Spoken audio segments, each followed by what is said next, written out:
आज का हमारा विषय है शंका। जी हां, शंका अर्थात दूसरों के आशय पर संदेह करना। ऐसा सोचना कि कोई हमें हानि पहुंचाना चाहता है, कोई हमसे अनुचित लाभ प्राप्त करने के लिए हमारे निकट आया है, ऐसा मानना। और संसार का अनुभव भी यही कहता है। प्रत्येक मनुष्य दूसरों से लाभ प्राप्त करने का प्रयास करता है, किंतु लाभ देना नहीं चाहता। हमारे मन की शंका हमें संसार के कड़वे अनुभवों से बचाती है। शंका वास्तव में हमारे हृदय के अंदर बना दुर्ग है, जिसमें रहकर हम सुरक्षित रहते हैं। किंतु इसी शंका के कारण हम किसी के निकट भी नहीं जा सकते, किसी से प्रेम या मित्रता नहीं कर पाते। हम धीरे धीरे अत्यंत एकाकी और अकेले रह जाते हैं। शंका का ये दुर्ग हमारा कारागार बन जाता है। क्या ऐसा नहीं होता?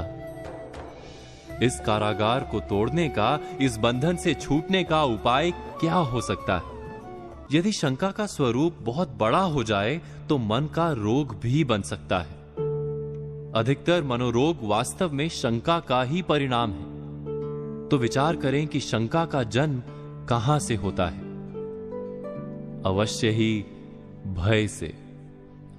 शंका हमारे भय का ही एक भयानक रूप है, ऐसा रूप जो हमें सत्य देखने से वंचित करता है। विचार कीजिए,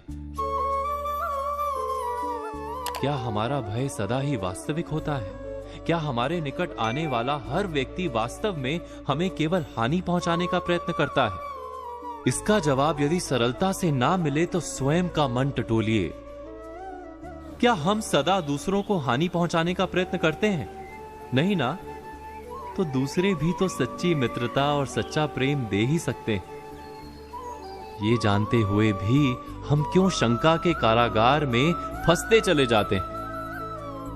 शंका का एक दूसरा पहलू भी है, उस पर भी विचार कर लेते हैं। शंका के कारण हम शायद हानि से तो बच जाते हैं, किंतु कई बार लाभ से भी वंचित रह जाते हैं।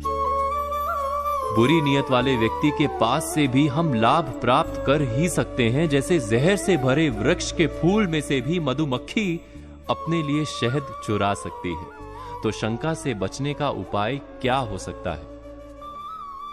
हम जिस विषय पर बात कर रहे हैं वो है शंका। हम विचार कर रहे थे कि शंका से बचा कैसे जा सकता है, वो भी बिना स्वयं को किसी प्रकार की हानि पहुंचाए। ये सरल हो सकता है यदि हम ठीक से समझ लें कि हमारे भीतर की शंका का कारण बाहर नहीं, भीतर ही है। वास्तव में भय ही शंका का कारण है। किंतु हम जानते हैं कि भय का तो कोई कारण ही नहीं।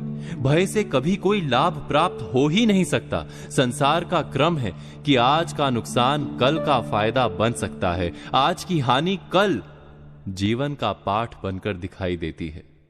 अर्थात शंका की तो आवश्यकता ही नहीं जीवन में। विश्वास के साथ संसार में सभी को मिलना, सभी अनुभवों का स्वागत करना और समय आने पर अपनी बुद्धि, अपने विवेक से अपना मार्ग बनाते रहना ही अधिक लाभदायी भी होता है और अधिक सुखदायी भी। आशा करता हूं कि हमारा ये विषय आपके जीवन में कुछ अर्थ भरेगा।